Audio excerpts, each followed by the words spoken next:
Ang video na ito ay tungkol sa mga bata na nahihirapan magbasa at gusto nating i-build ang kanilang confidence ulit sa reading. So stay on my video kasi bibigyan kita ng 3 steps kung anong gagawin mo para ma-build natin, matulungan natin yung mga anak natin na nahihirapan magbasa. By the way, ako si Teacher Joy Lee. Meron na akong more than 10 years experience sa teaching sa elementary, and meron din akong more than 10 years experience na nagtuturo lang ng focus ko ng reading sa tutorial. Last 2 weeks ay yung estudyante ko, habang ako ay nagpapabasa ng meron ko binabaliktad ko ba, bi, bo, bu, be. Basta yung point ko is balibaliktad yung syllables na yan. Habang nagpapabasa ako, napansin ko sa bibig nung bata, kung mapapansin nyo rin, yun yung problema Hindi niya agad binasa yung pinapabasa kong Tagalog lang yun Kahit balibaliktad, ginawa niyang ganito. Nasa B na ako. Pero, yung B na yun nasa unahan. Ang sabi niya, B. Sabi niya, nasa unahan na yon. Bi, bo, bu. Ganon yung pabasa ko. Hindi siya sequence na ba, baby, bo, bu. Pero nakita ko yung bibig niya na B. Ang tagal ilang segundo bago niya nabasa yon. Hindi ko ibig ko sabihin is, bakit ganon? Ang turo ko is ganito, sounds muna. Bakit yung bata nag-syllables ang basa? So tayong mga parents, hindi tayo aware na hindi nagre-resonate yung turo ni teacher at saka ng bahay. O kaya, ewan ko kung parehas kayo ng way ni teacher ng pagtuturo. So nagiging solution ko dyan, pag ganyan, madalas nakikita ko sa mga bata yan, is nagbibigay muna ako ng foundation. Pero bago ko ibibigay yung foundation, I just realized na hindi agad yung foundation. Don't assume na marunong yung anak ko magbasa. So, baka yung pagme-memorize niya lang or yung struggle lang sa strategy na binibigay ko. There's one thing na pwede mong gawin bilang isang parent.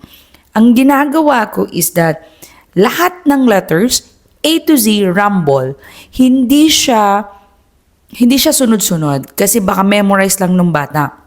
Rumble siya, and then kung wala naman kayong flashcards, ang ginagawa ko is halimbawa, C, diba? C, S, T, F.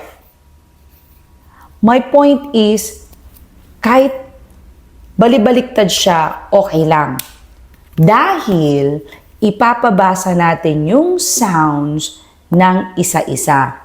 Ang gagawin natin dyan, una is assessment.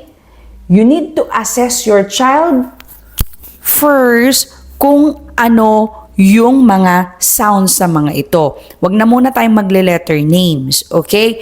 Para hindi siya ma-confuse. Okay lang din na sabay na ituro yung letter names at saka letter sounds. Pero ito kasi nahihirapan siya.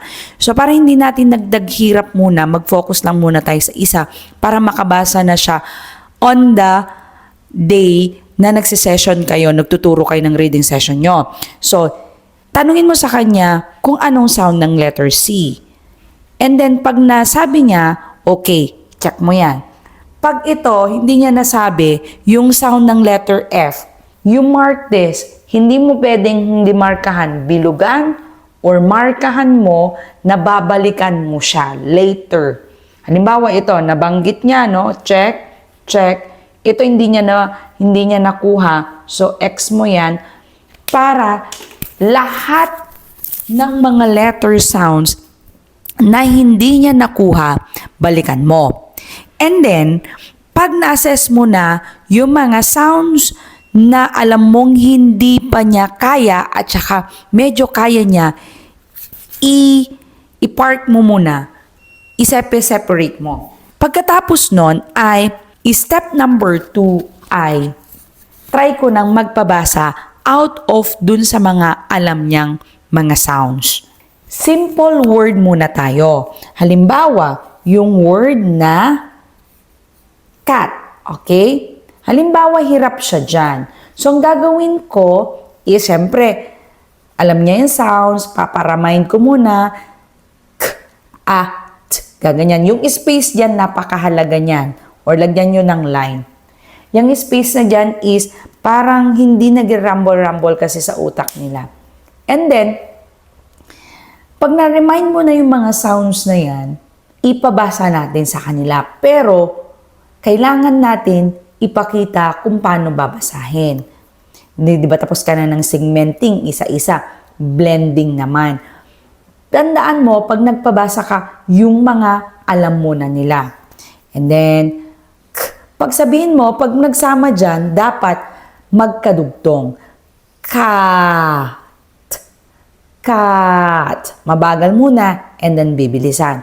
Ngayon, di natapos mo na yung mga magbasa. So, sa isang araw, depende kasi sa age niya eh.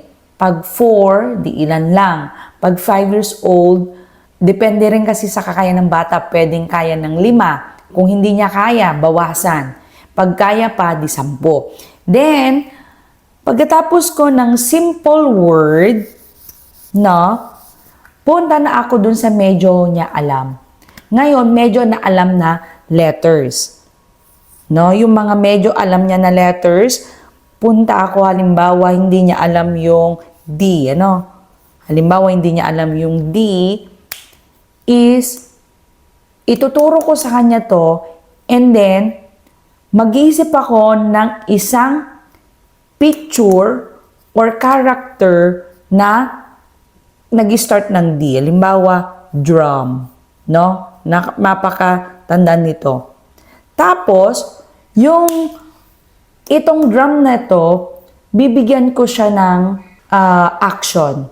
And then, parang tambol. D. So, sasabihin ko sa kanya, pag nakita mo si letter D, ang sound niya ay D. And sabay yung action. D. So, ngayon, pag okay na, ito, pag struggling, depende naman tayo sa age. Pag grade 4 siya sa akin, pwede na yung 3 sounds in a day para makapagbasa na naman ako, makapagturo naman reading. Pero kung 4, 5 years old, kahit 1 letter, sound tayo, then i-combine ko dun sa alam niya. And then, yun lang, paulit-ulit na pag alam mo na, nabuo mo na yung mga latang letter sounds, tuloy-tuloy na kayo dun sa blending. Basta tatandaan mo sa blending, blending o pagsasama-sama ng isang sound to another sound para makabuo kayo ng word is dahan-dahan muna and then bilisan mo na basahin. Nasa iyo naman kasi yun kasi susundan ka lang niya. So yun lang, naniniwala kasi ako na tayong mga parents is meron tayong malaking role sa buhay ng mga bata. Kahit na 10 to 15 minutes lang a day is masasanay at masasanay yung bata. Ngayon, pag may practice sa bahay, may practice sa school, maganda. Kasi mas gumagaling yung bata kahit nagiging confident yung bata. So, hindi na siya nag-i-struggle sa kanyang binabasa kasi kahit na konti-konti yung tinuturo natin ay nagiging strong siya. So, kahit napagod tayo, please lang, tulungan natin. Ako din, busy sa trabaho, pero din yun din yung struggle ko. Kaya, samahan nyo ako na tulungan natin. Napakalaki kasi ng role ng reading sa kanilang mga ibang subjects. So, ini-invite ko kayo na sumama sa akin, mag-join sa akin sa aking FB group. Lalagay ko yung link sa baba. Basa Community Teacher Child to Read. So, yun lang. Please, kung may nakuha ka naman na value sa araw na to sa pagtuturo ng reading, please don't forget to like, share, and subscribe. And salamat sa panonood, sa time po ninyo. And see you on my next vlog. God bless po sa lahat.